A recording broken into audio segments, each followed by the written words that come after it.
So the most important thing when you are drafting your credit paper is to keep your audience in mind. You will have done all this analysis.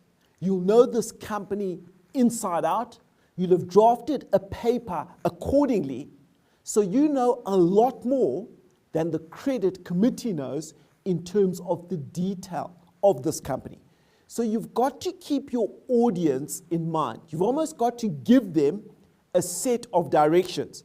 They've got a lot more experience, but they don't have the level of detail that you have regarding the specific application.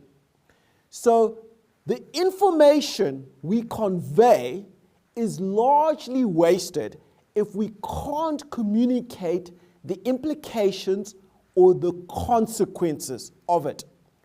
And your credit application must look at these things from the perspective of the credit committee. The people who are going to make the ultimate decision on this loan application. Also be careful when you're preparing for your credit committee presentation of assumptions that you make, because assumptions can frequently lead to significant misunderstandings. So what should you do with your paper?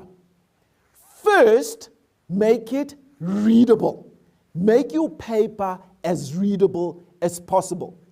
Often you have to convey or write about complex subjects, but your challenge is to do it in a way that's crisp, that's succinct and concise, and that is logical for someone to understand it.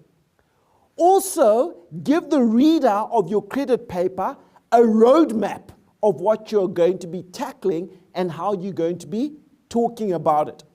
Focus on the clarity of the communication. Now, in terms of clarity, I'm not saying dumb down. I'm saying make your information logical and coherent and accessible. Also, be careful of jargon.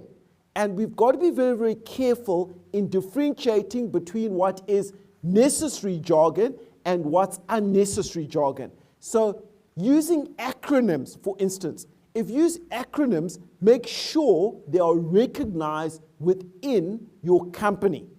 So shortcuts with regards to terminology, make sure your audience expects and understands them. Albert Einstein had a quotation or saying where he said, make things as simple as they are, but not simpler. It's very, very important to get that clarity, that coherence, the mindset of the credit committee participants in your credit paper, because then you will answer the questions that they will inevitably ask.